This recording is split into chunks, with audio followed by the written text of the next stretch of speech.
Hey everyone, it's April 16th, 2017, and this is your episode 93 of Percussion. I'm your host, Casey Cangelosi, and with me as usual are Laurel Black. Hi. And Megan Arns. Hello. Tracy Wiggins is here from the Sublist. How's it going, Tracy? Yeah, it's going all right. And Ben Charles is feeling really sick, but maybe he can say hello. Ben? Hey everyone, I'm here. You sound just fine. Nope. So I won't ask you how it's going and do that whole thing. Well, you guys, we have two guests today, and she is a percussionist and an assistant band director, as well as the creator of the Mid-Missouri Percussive Arts Trophy Competition. He is a name that you've certainly bumped into several times in your percussive lives, be it while reading percussive notes or doing research, or even just listening to this podcast. I know he's been mentioned at least twice. So he's one of percussion's most significant composers. So these are our friends Raymond and Carol Helble. How's it going? Going well. Hello. Yeah, great to have you guys. Thanks so much for joining us. Can you let us know a little bit what's happening with you all lately? Well, why don't you talk about the MPAT? You just had it about a month ago. Yes, and we just thank you so much for inviting us to be on your podcast. We really appreciate that. Yeah, of course. How was MPAT? MPAT was wonderful. We just had our 10th annual MPAT. And that's, I know you said it was the Mid-Missouri Percussion Arts Trophy. And it being the 10th anniversary, we had kind of some fun with our time. We had Chi Wu as a guest artist. James Doyle came in from Adams State University in Colorado to adjudicate the non-traditional percussion category. And we had Doug Smith in from Utah Valley University. And, and then we also this year added a percussion duet competition on Friday, and it was extremely successful. And then we had guest percussion ensemble, Truman State University under the direction of Dr. Michael Bump. Love Mike Bump. Right, Megan? Oh, yeah. Love Mike Bump. Saw him yesterday. Well, speaking of James Doyle, he gave us a Facebook question. And I guess I want to say, Carol, I had a blast when I was your guest at MPAT, and I would just completely second what James is about to say and ask. It was just a really fantastic event and just really well done, and a ton of kids from a wide area. So, yeah, big congrats on your 10th year. Thank you. Yeah, you're welcome. James asks, let's see, he says, the fact you guys were able to create an event essentially in the middle of rural Missouri is impressive and very inspiring, and fills a void in the Midwest for marimba and percussion competitions. Perhaps some of the podcast audience would be interested in hearing how it came about and how and why others should do what you guys have done, regardless of where they are. Thanks for your podcast. Well, the initial beginning of MPAT started with me wanting to my students at Lebanon High School, or in Lebanon schools, to see a famous percussion artist, and get to have the benefit of seeing them in a master class or a clinic. And I was trying to figure out how to do that because Lebanon is kind of remote. It's about an hour north of Springfield, 2-3 hours south of St. Louis. And so it was kind of difficult to get that many students, to see somebody like that. And so I started figuring out maybe what I could do is figure out a way to bring the artist here and find a way to fund that. And so that's initially how it started. So, it's been a series of grant writing, local businesses participating by donating. And I was able to bring Lee Stevens the first year. And then, of course, we also, in addition to them being there, we had a competition. The competition part was important to me because I wanted my students to see what their peers were doing. And so that gave an opportunity for them to see those peers playing, and then some collegiate players, because we have a high school and a collegiate division. It gave them a chance to see other people, and so they didn't kind of stay in the vacuum of our little rural community. Yeah, it's so impressive that you're able to do this, Carol. I mean, it's being a resident of Missouri and, you know, in the percussion scene here, it's something that all the collegiate students look forward to every year, and I'm sure high school students as well. And, you know, it doesn't matter, as the question said, you know, in the middle of rural Missouri, it doesn't matter, you know, like wherever someone is working hard to make something happen, people will go there. So, and I think that your festival is a testament to that, because people come from all over Missouri and people come from outside of Missouri too, you know? So it really is something. And particularly, I'm always impressed how you're able to collaborate with and involve the universities as well, you know, partnering with universities and letting us be a part of your festival, which is really a nice stage for us as well. So thanks for all your hard work. Well, thank you. I would like, you know, a chance for our percussion community here in the Missouri and the Midwest to get the benefit of the guest artists while they're here. And we have had students come from as far away as Boston, Massachusetts, and the San Francisco area in California. So that's kind of the range of people that we've had to come visit and compete at MPAT. Well, it's interesting to say, you know, it's in the middle of nowhere, and maybe it's thought of like that right now because it's new. But you think of, say, Interlochen or Tanglewood, they're kind of in the middle of nowhere, you know, but you know, people think, Interlochen, what a quaint little amazing retreat in Michigan. So I don't know, it's I'm sure with the growth of MPAT and just how successful it's been and all the people you bring, it's no doubt going to turn into exactly one of those. And if you're bringing people down from Boston already, yeah, I mean, it's really a good thing. Well, we're fortunate in our community. You know, several years ago, our community has built a civic center, which has a nice theater in it. You know, because I know when a lot of people hear civic center, they're not quite sure what that is. But luckily ours does have a really nice venue with the, you know, nice stage and you know, seating area. So we're very fortunate in a rural area that we have a facility, you know, that will hold up to this event. Yeah, sure. Laurel, I think you're going to ask a question for Raymond on behalf of Sick Ben. I am. Yeah, it's about composition. So just knowing, Raymond, that you've written for Lee Howard Stevens and very recently for Theodore Milkov, Ben he wonders if there's a comparison between writing for the two virtuosos.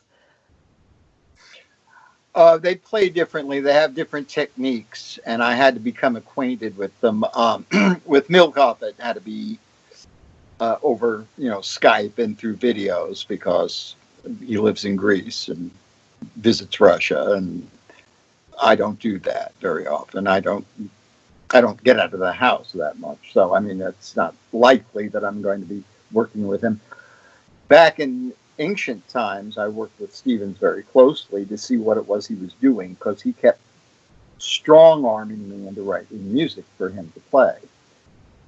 In those days, now this is before your time, but the big star compositions that Marimba got to play were things like the Fissinger Suite and maybe some Bach transcriptions and Bona etudes, and the music that people play today, even on the high school level or even the advanced junior high, is music that 40 years ago could not have been played. Nobody would have known what to do if they looked at it. They would have just sort of rolled on the floor and laughed and pointed and said, "You're stupid, go away." But for Stevens, with his Musser, or I should say, it's not a Musser grip, but it's his take on it, was able to do things in terms of interval changes, etc., that other people just could not do until they started picking up on his technique. And Milkov has, I don't know how it works really, but he can play fast little scales up and down, either diatonically or chromatically. He can play more like a pianist plays. And so the piece for him was sort of sculpted for him to be able to play in a very, it was still hard. He complained about it was hard, but he said it was doable. So doable to me means easy, because I don't have to do it. But, Stevens at first had trouble with the music I gave him, although it did follow the protocols that he showed me. But after a couple of months, he started playing the stuff, and within a year or so started performing it.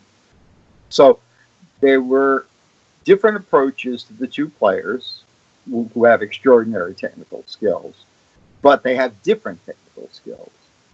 And that had to be taken into account. So, it's an interesting question. I had to actually sit down and think about it.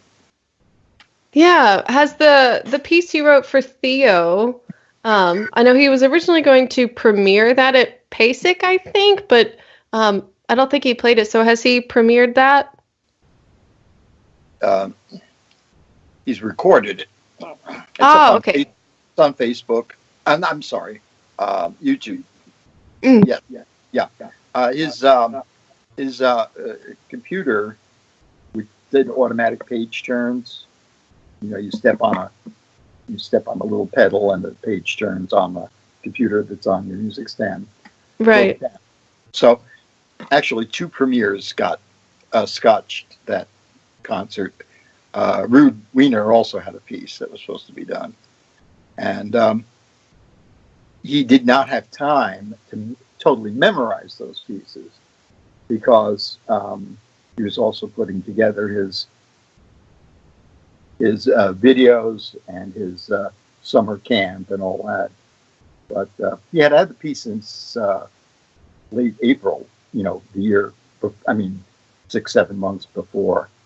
So he had been working on it. He could play it technically, but he didn't have it all memorized. So that's kind of too bad. But do you ever think, something I'm faced with sometimes, okay, I'm going to write something for someone, and if that someone does do these freakishly cool, amazing technical things like Theo can do, you're almost a little hesitant to write it because you think, well, okay, he'll play it, and that's it.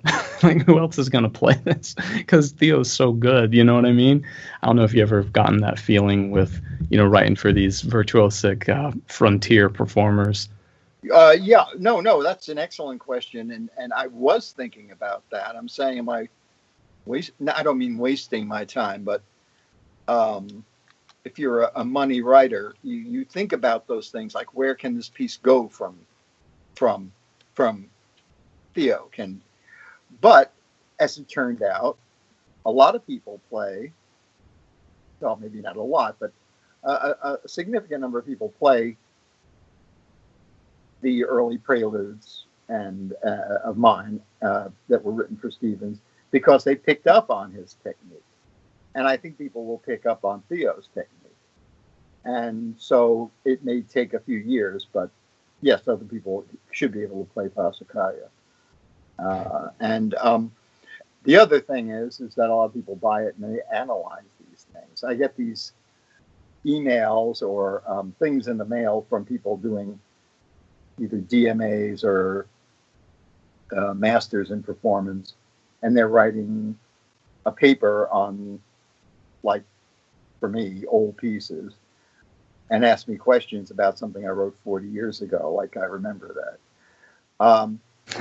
Because the thing is that if you write a lot, you're always going on to the next piece. And so I have to pull stuff up out of, like, dusty caverns and archives and see what I meant by how did I want bar 17 to sound, in a piece that I wrote in 1974 or something.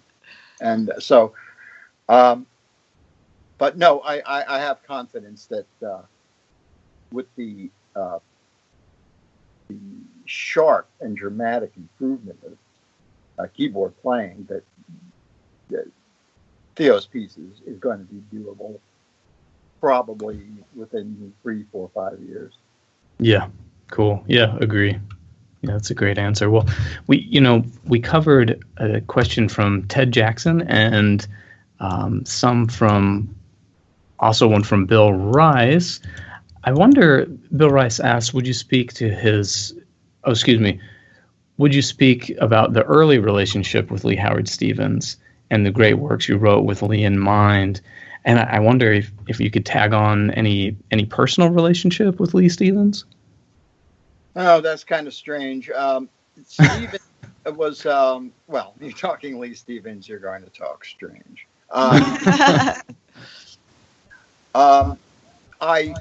I knew him, and I liked him personally in a way because he was very clever. You know, he's a very clever man, very smart man, very ambitious, and had a lot of ideas even as a freshman, not only playing but also designing instruments. And he was sitting and reading books on acoustics and what have you. And but I had no interest whatsoever in writing for percussion. Okay. I want you to know, sitting there today, that Raymond Helble had no interest in writing for percussion at all, except for symphony parts and orchestra, but no. Is there a particular reason for that, Raymond? I just had no interest in it. I mean, yeah. It was just rat-a-tat, snare drum. It was just, the world of percussion is not the world that you know at all. Sure. And especially you younger folks. And of course, to me, all of you are younger folks. But Stevens liked my music a lot. And I had wrote, and I've always been interested in developing techniques for writing in all different kinds of styles and manners. And he wanted things to fit his new technique to show it off. So I figured, okay, this will serve him right. I'll write serial music. I'll write him 3 preludes. And everybody will hit it, and it'll go away, and nobody will think about it again, and he won't bother me anymore. That didn't work out. He wanted more. And so a whole series of pieces, obviously, came out, and he would take them on tour. And people would go, whoa, that's hard, to say the least. And he would also give master classes on how you played these pieces. And this is going back now, 70s, early 80s. Then he took his big concerto I wrote for him on tour, which used the same kind of technique. And he and I got along very, very well. But over the course of years, we've just gone different directions altogether. He's got more and more into the business of the design and marketing of his instruments. And that's something I have no particular dog in that fight. I have no idea about the best way to design an instrument. So we are still, friendly and converse, but he's publishers that I have a standing up for anything I send, he will publish, but I make sure it's the highest quality I can produce. But the thing with Stevens was very interesting, and he was sort of a friendly, and I want to emphasize friendly, rival with Gordon Stout, because in those days at Eastman, you would not believe what John Beck had attracted to the studio. He had Lee Stevens, he had Gordon Stout, he had Bob Becker, who was a grad student. He had John Serry, who's now a jazz pianist, but a phenomenal percussionist. Just a whole bunch of people. And all of whom were very likable and very clever, by the way. The rap on percussion players were they were sort of the dumb guys in music next to sopranos. Okay. Sopranos, I don't even talk about them, but Oh, Raymond. being- I'm a soprano. I'm just kidding. I know. Guys were very clever and they were doing clever things, and they were the guys who were sort of instrumental in getting that first PASIC thing done in Rochester. And I was very impressed with the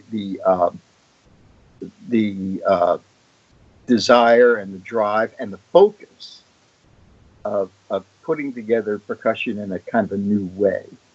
That new music, new techniques, new styles, new presentations. And I finally got kind of sucked up into it after I had started out having no desire whatsoever to do anything with it. And so you had Gordon, who did not use the Lee's technique, but had a phenomenal gift. He has his own grip and everything like that. But what Stevens was doing started to catch on, at least in terms of moving that instrument into a new era, really, of performance capabilities. So we had what I would call a fruitful relationship. Yeah, great. And that's all I have to say about that. Excellent. What do you got there, Tracy? Yeah, so you were talking about the early works when you were working with Stevens and everything, and obviously a lot of the people that are listening are going to know works like Diabolic Variations and stuff like that. I was wondering, you mentioned when we were discussing before we started an interest in starting to write for percussion in chamber music more, and outside of just percussionists playing with percussionists, but fitting in with other instruments and everything. And you talked about how in the early days it was sort of the rat-a-tat-tat background drumming and everything, and how it's developed over time. So I was interested to hear how that development and everything has piqued your interest into incorporating percussion and especially marimba into other chamber music ensembles. The way I look at it, and other people may see it in other ways, is that we'll look at a very standard piece of a chamber ensemble, the piano quartet or the piano quintet, the string quartet and piano or string quintet and piano or what have you. Use the marimba as a keyboard instrument. Okay, don't think percussion, think keyboard. Melodic, harmonic, rhythmic capabilities, just like any other keyboard instrument. And write for that with a string quartet, write for that with woodwind quintet, write for that with a mixture of, let's say, now I have a piece for string quartet, bassoon, and marimba, which is really beautiful. I like it. And I don't talk about my music in a self-laudatory way normally, but if you have a good one, you have a good one. A piece called Darkwood for string trio, clarinet, and marimba, and that has been done and is very well received. And I have a piece called Silverwood for flute and marimba. It's a duo. It's written for the bumps. I don't think they've played it, but I'm a fan of the bumps, so you got to write for them, And I have some other ideas, and plus new concerto material. There's, without saying specifically don't like any particular work, I'm generally not enthusiastic about a lot of the marimba concerti I've heard, and I think I can do a job at bringing some of that kind of ensemble writing to a new level. I'm not talking about it too much because I don't talk about things that are in progress, because I learned long ago that can lead to embarrassing disasters, but there might be a Milkov concerto in the works, something you can think about, dream about, have nightmares about.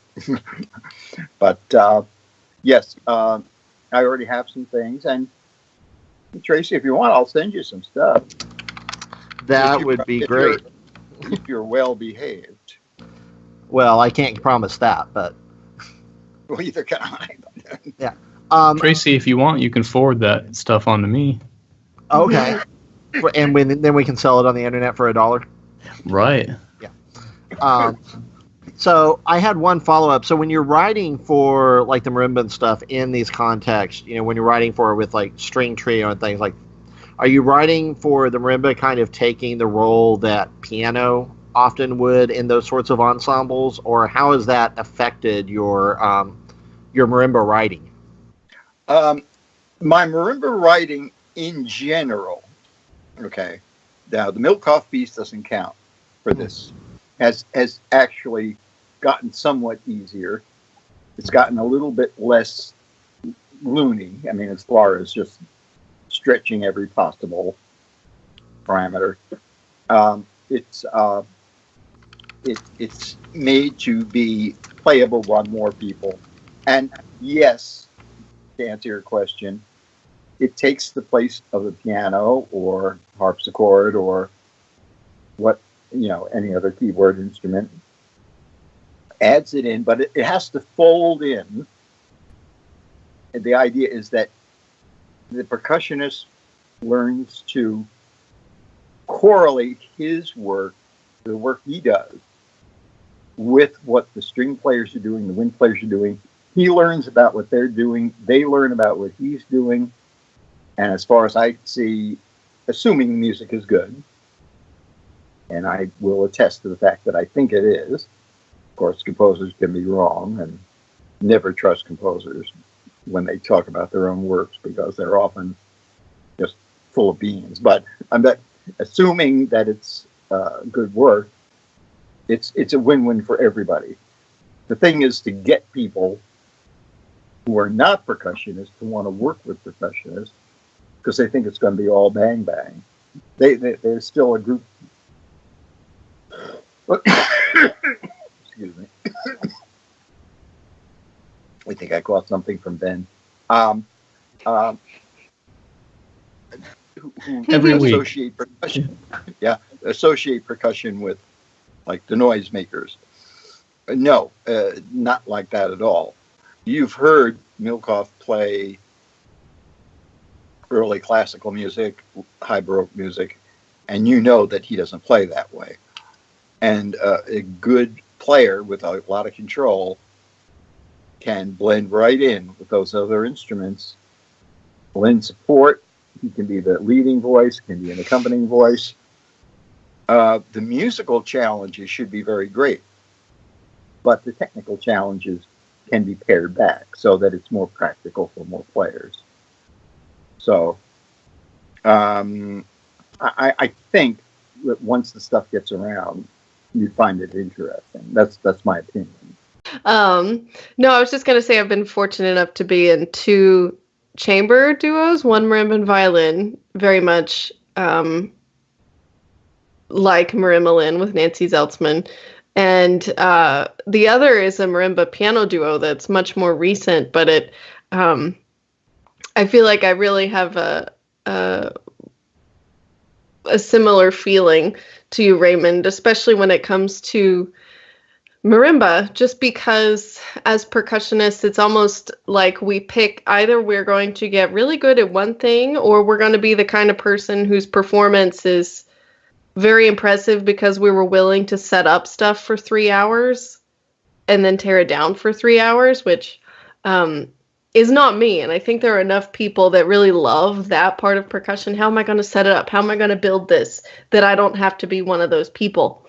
But yeah, something I've become really passionate about with my piano partner is the idea of duo sonatas, especially for marimba. It seems like we get, a piece with one other instrument, but they're just kind of one-offs, if that makes sense. And I feel like all the other solo instruments have this genre of the duo sonata with piano, and percussion doesn't quite have that yet. And the pieces that we do have typically require you to set up so much that the nuance that the pianist will have, because they play that one instrument, is you notice a difference in how the percussionist has to approach things, because we're trying to play so many things. And yeah, have you thought about that concept of a duo sonata between marimba and piano? Is that something you would be interested in? Do you think it will work? I'm intrigued to hear your thoughts on that. Well, I think it can certainly work, but I have to be honest. I've never been fond of the marimba piano duo from an acoustical point of view, because they're not really in tune. And consequently, that just sort of irritates me, because I have a pretty decent ear. And it's I'm not saying it's not worth doing.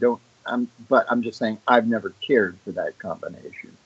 Now, of course, if you walk up to me with a sack of gold coins and say, "Write me this," it'll be written. But on my own, or unless somebody commissions it, I probably wouldn't do it on my own. I don't think it's a bad idea. I think it's a very, very good idea, and I think marimbas need to play with as many different people as possible. However, I will tell you, a very good combination, because there's more control over the pitch for the other keyboard player, is marimba and harpsichord. Think about that. Now, it may not be practical, but the harpsichord can just pick out a key and go right up and down the scale, with the marimba, which its pitches are fixed, okay, unless you have a sander handy, and it can get right, you can get right on the razor's edge of the pitch, where the piano doesn't. They sort of tune in different ways. So, but yeah, I think the idea of commissioning or getting people to write that is a good idea fundamentally. It's just piano and marimba is a combination I'm not particularly enthusiastic about.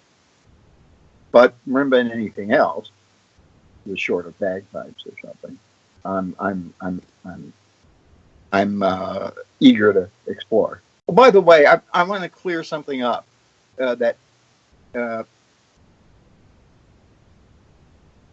the impact. I have essentially nothing to do with this. This is all Carol's idea. All her planning, all her fundraising, all of her monumental organization. And it's one of the most organized things I've ever seen. It's sort of like a musical version of a high-quality hospital operating room. I mean, everything is just, clippity-clop. Everything runs right on schedule to the minute. And the people who have performed there, and Casey, you probably noticed this yourself, there's a lot of discipline in the way it's put together. And the only thing I do is hand out trophies and introduce the artist. It is just really fantastic, Carol. It's an amazing thing you've done. Well, thank you. We do have a question for Carol from Matt Henry, another buddy in Missouri. He's got one for Raymond and one for Carol, so I'll do the one for Carol first. And he asks, what's the story with your huge drum made from a barrel at the Stave factory in Lebanon? Okay. So there is a company in Lebanon, Missouri. It's the Independent Stave Company. And they make barrels that, that are made to hold like whiskeys and other alcoholic beverages. And so a couple of years ago, the Lebanon band did a marching show called Ninja.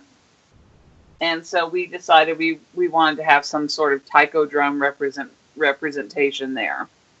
So we got the stave mill to give us two of their whiskey barrels. And these are, by the way, very expensive. If you buy them, I think they're like above $1,000 a piece. And so some of my band dads at Lebanon took these whiskey barrels and we converted them into taiko drums. And just so you know, if you have a whiskey barrel taiko drum, it requires a 24-inch bass drum head. In case you're just, making some of those in your backyard.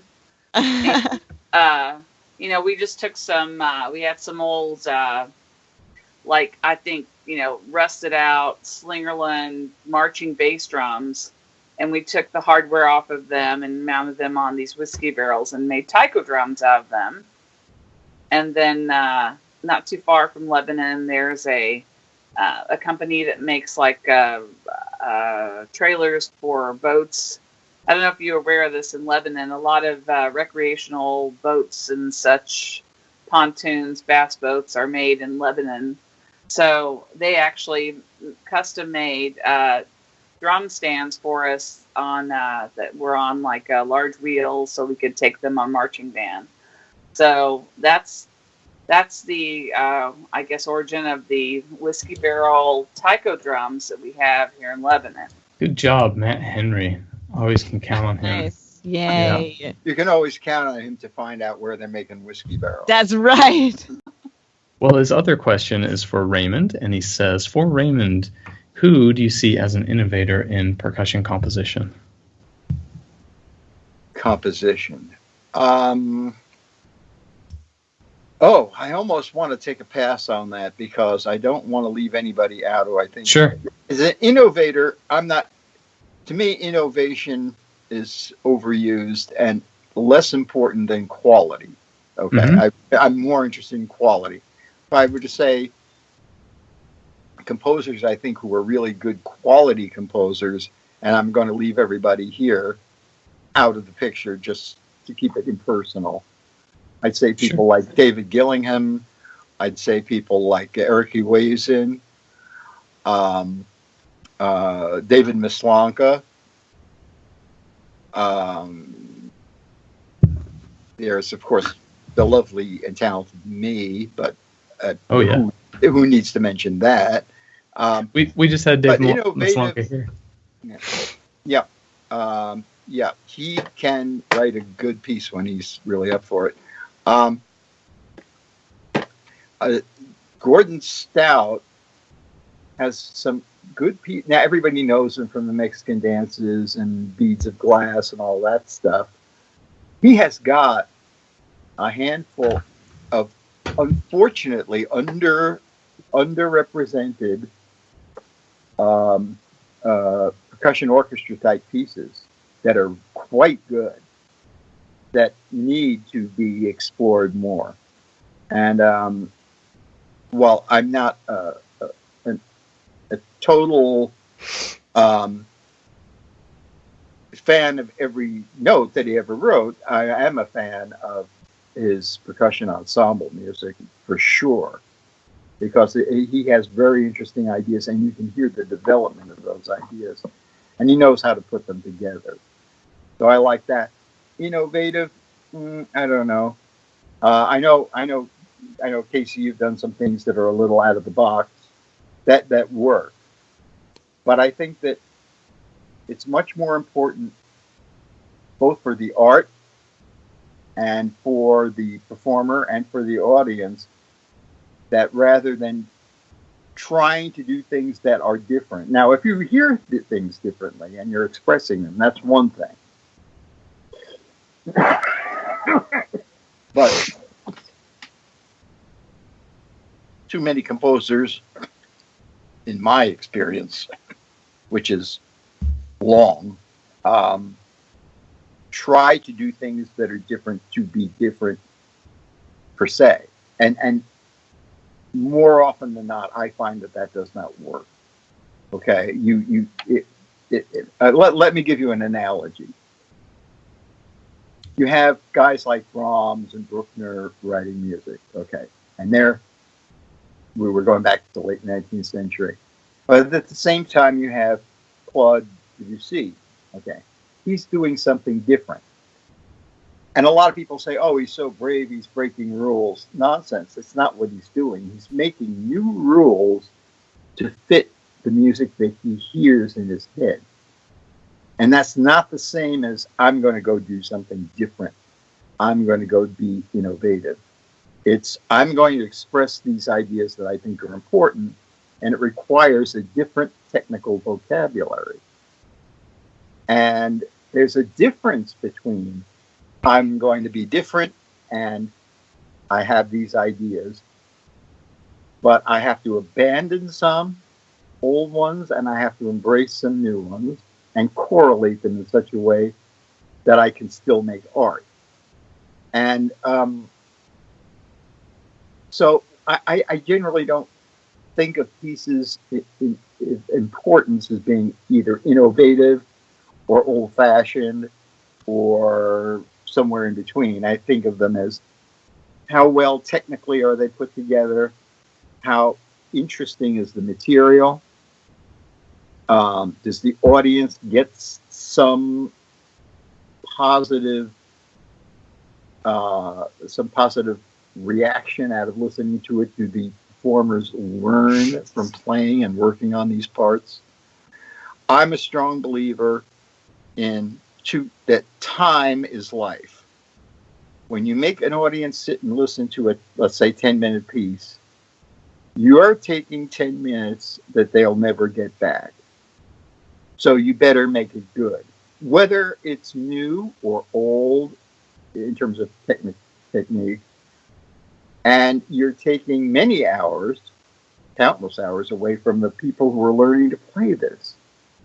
You owe them doing the best possible job. If it means I'm going to do something new and different that nobody's done before, fine. But just make sure it's really worth it. And so the innovative aspect to me is secondary or tertiary to quality. So that's the way I would answer that. I think that's a great answer. I've actually said the exact same thing. People try, and especially young composers, try so hard to do something new. And I wonder if it's the fault of our education. We always look at the people who did something new and we just point out, hey, this was new. This was the first time this was done. You can almost just go through the Norton anthology of scores and just point out the new little thing that comes along. And we've just been told new is better. New is what makes you significant. And whatever's different, whether it's good or not, different is what matters. So I love what you said. I've said the same thing. Well, that's why you love what I said, because you said the same thing. Hey, well, Matt Henry also put education on there, so innovators in composition, but are there any you or Carol view who are innovative in education as well?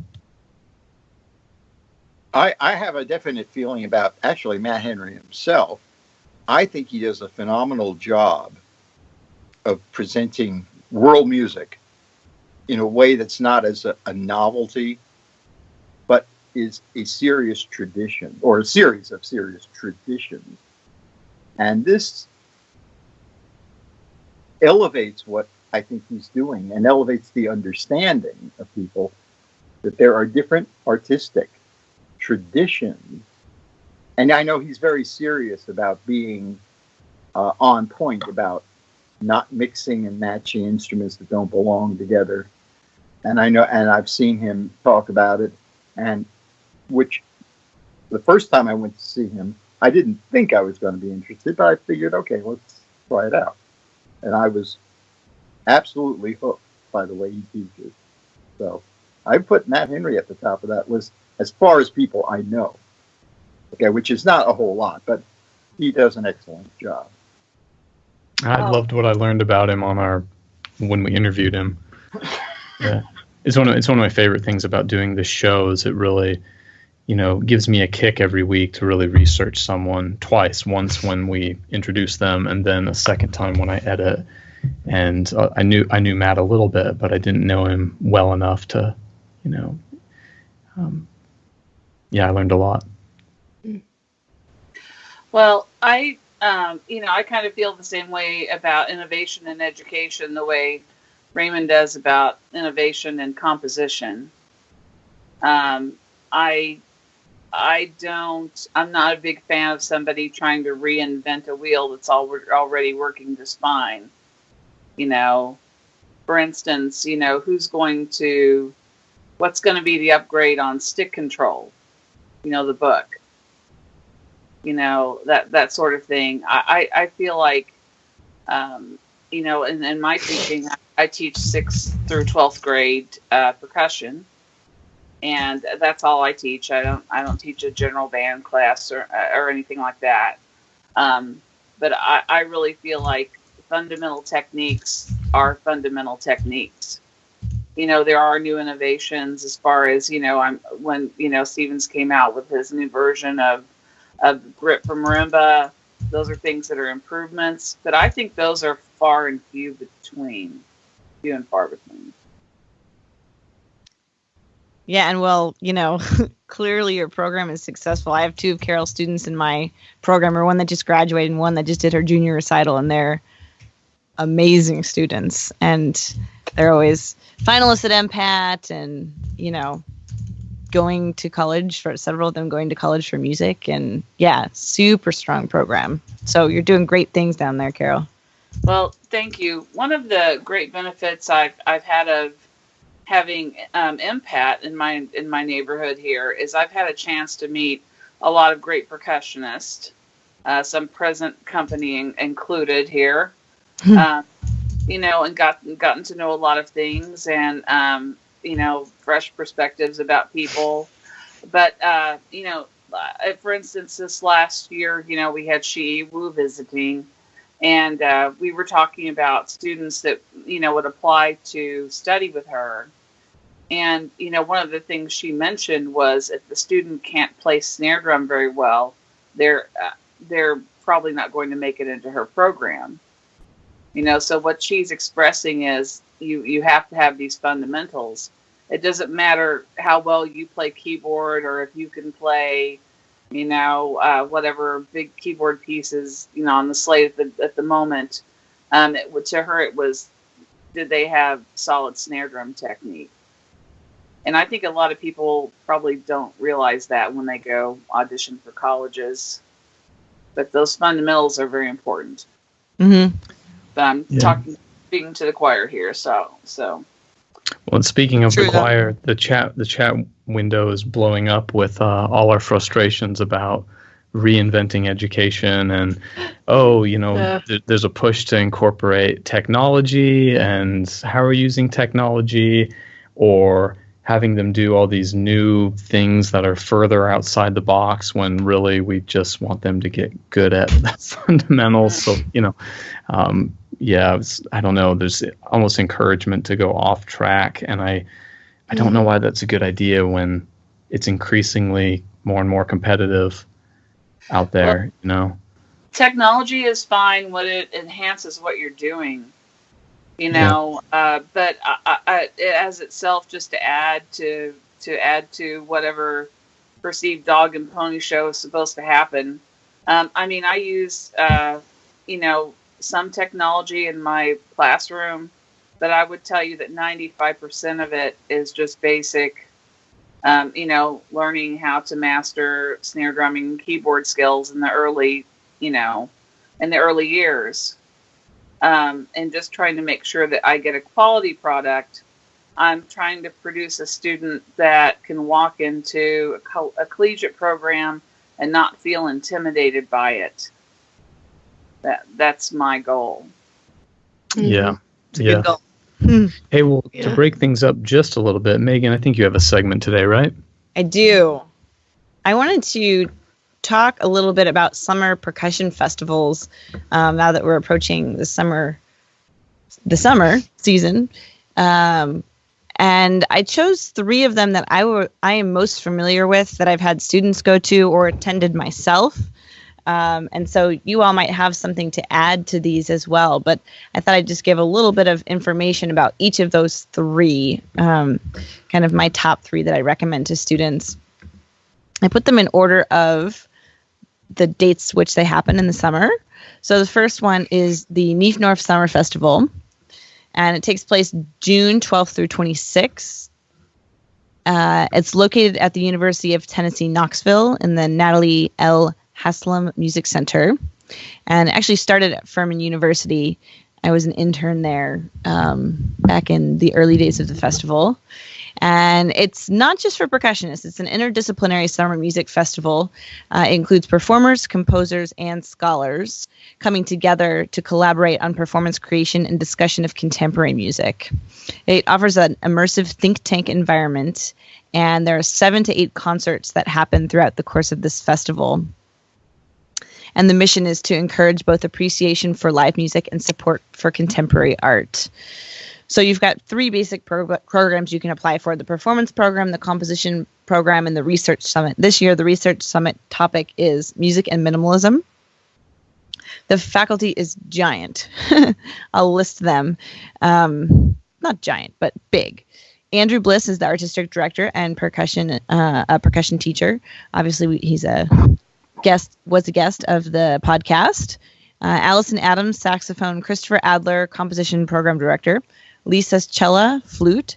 Guest artists Randy Gibson, Russell Hartenberger, Andrea Lee, Andrea Loge. Mark Mellitz and Nina C. Young are the composers in residence. Other NEF members are Carrie O'Brien, research director in percussion, Mike Truesdell, percussion, and then a few other instrumentalists, Jay Source, guitar, and Ashley Waters on cello. So, a really collaborative environment there.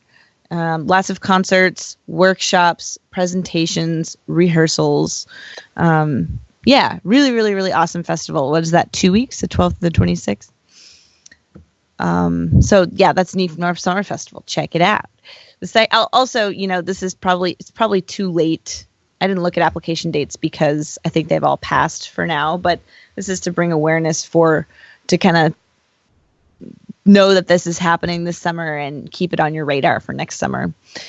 Next one is the Chosen Vale International Percussion Seminar from July 3rd through 15th.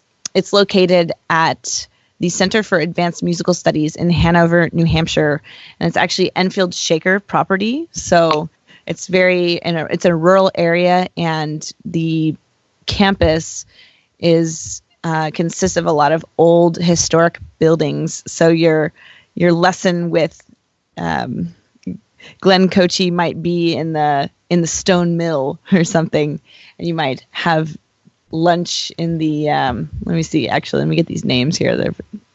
You've got the stone mill, the Mary Keene Chapel, the West Brethren Shop, and the laundry and dairy building. So you might have a lesson with Cynthia Ye in the laundry and dairy building.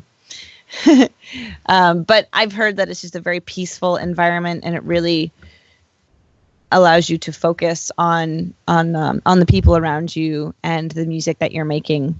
So the faculty for this year is Keith Aleo, Michael Burritt, Pedro Carnero, Amy Garapic, Tim Feeney, Russell Hartenberger, Ivan Trevino, and Doug Perkins is on faculty and is also the artistic director of this seminar. The format of it is master classes, chamber concerts, and private lessons. So I think they've got it set up where you have a few you kind of have a block of times where you can practice or visit Cynthia Ye or Pedro Carnero in the dairy building and have a lesson. And everyone comes together for master classes. You also have rehearsals with the faculty to put on these chamber concerts. So coaching by some of the top chamber percussion players and teachers in the country. So high reviews on that one as well. And the third one is the So Percussion Summer Institute from July 16th through 30th. The faculty is So Percussion themselves. And similar to NEF North, they have a composition program as well. And the guest composer this year is Andrea Mazzarello. Am I saying that right? Does anyone know? We'll go with it. It's located in Princeton University on the campus, and they often take field trips to New York. I think last year they went to Lincoln Center to see a Steve Reich concert. This year, the highlights are the beginnings of the 20th century percussion ensemble repertoire. So there's a focus on composers like John Cage, Lou Harrison, and others. They're going to prepare new pieces from Princeton composers, as well as the composition program participants. all have a performance. Will have a performance of the work that they create there. Also, lessons, masterclasses, and coachings with renowned composers and performers.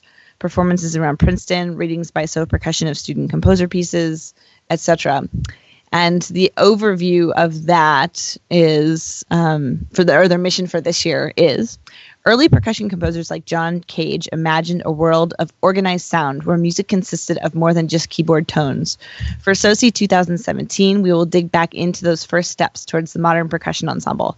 Immerse yourself in the radical ideas that started it all. So I think that these three festivals also represent, pretty different geographic location, as well as all different faculty members. I think the only person that overlapped was Russell Hardenberger, was on Chosen Vale and Niefnorf, as well as a little bit different format for each of them. Some of them focus on more concerts, like Niefnorf has 7 to 8 concerts in these 2 weeks, while Chosen Vale, I think there's 2 concerts. So it's a little more spread out. So yeah, check out the summer festivals. Have any of you attended either of these 3 or had students attend them, or have any favorite summer festivals of your own? Not those ones you named. I have had a student go to the SO Institute. Mm-hmm. That's Caleb. You guys have seen Caleb on the show. Mm-hmm. So yeah, he's done that one. And we have one who's talking about going to the Sandbox one, because we just had the Sandbox guys here. We just had this awesome rush of guest artists. Like I mentioned, David Maslanka. We had Gordon Stout just here, and the Sandbox guys as well. So it's just funny. I just mentioned those people, and I just saw them. But 2 of ours are going to TAPS, Ted Ackat's percussion seminar. Cool. Yep. Yeah. So Laurel and I have taught there before, and that's really, really fun. Yeah. We also had one looking into the NYU Broadway. Yeah, I have a seminar flyer for that out of my office door. Yeah.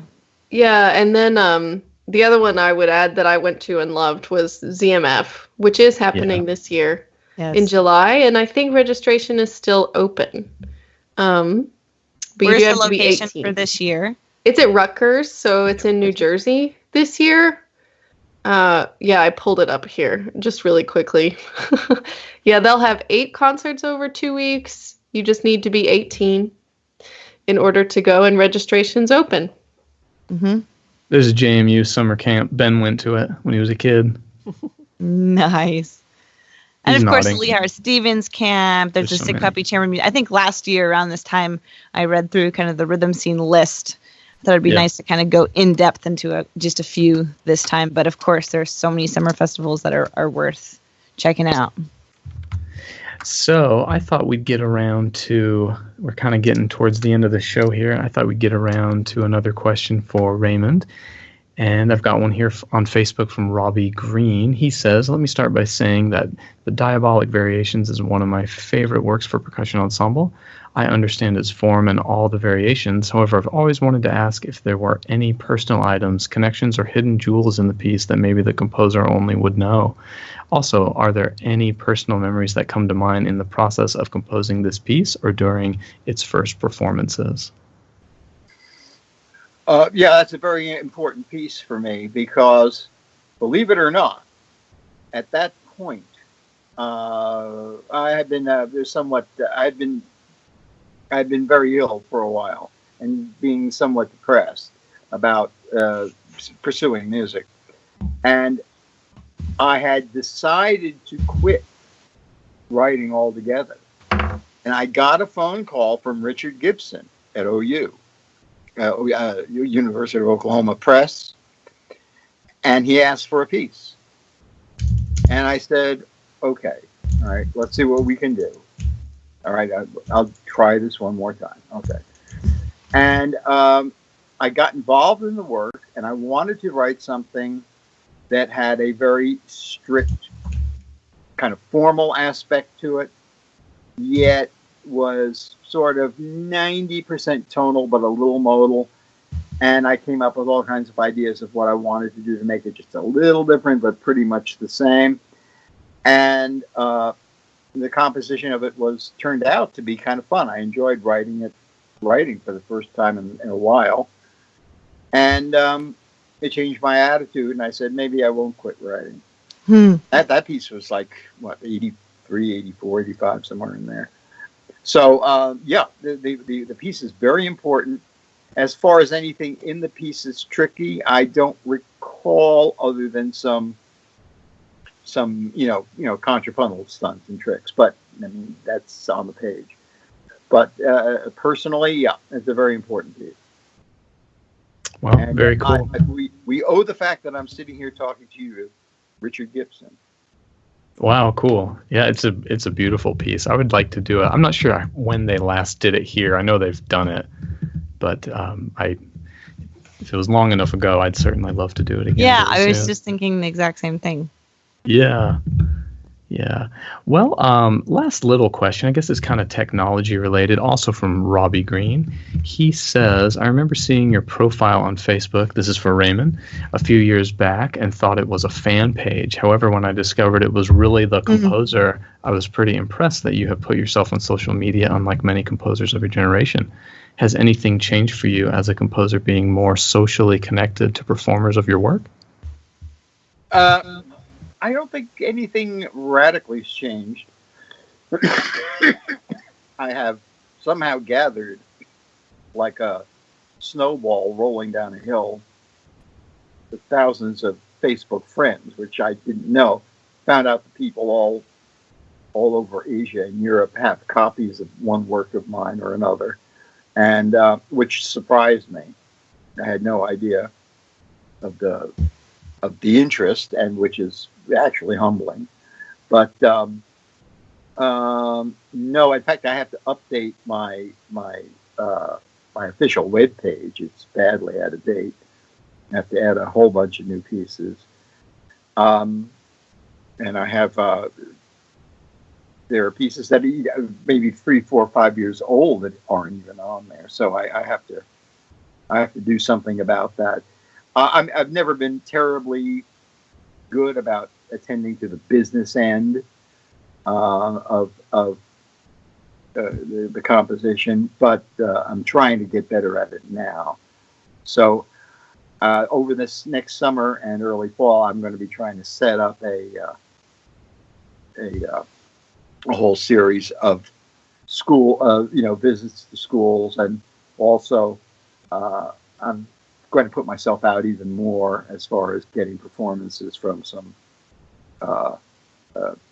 major players for pieces I think they might be interested in. Of course, we'll find out. But I'm sure you'll have a lot of interest. Hey, well, everyone, thanks so much for joining us on episode 93. Those of you who asked questions, I know we didn't quite get to everyone, but thanks so much for your questions. Please keep sending them our way. And man, the Helbles, thanks so much for joining us. You guys are just wonderful, and congrats on everything you've both done and are doing. It's really great to catch up with y'all. Well, thank you very much for inviting us, and everybody, please come to MPAT next year on March 2nd and 3rd. Yay. Yeah, please come to MPAT. It was really, really great. Who's your artist next year? Ji Hei Jung. And, oh, yeah. Yes, you guys got to go. Vanderbilt. And the University of Missouri Percussion. Woo! Thank you so much for inviting us, Carol. It's really special. Great job, Casey. If anybody's ever going to cast a pod at me, I want it to be you. Well, thanks. Yeah, we get around to this in our spare time. So much spare time. Hey, well, Laurel, Megan, Ben, Tracy, thanks so much. And Carol and Raymond, you guys have a good one, and we'll catch you on 94. So, all right. Bye, everybody. Bye. Bye. Bye.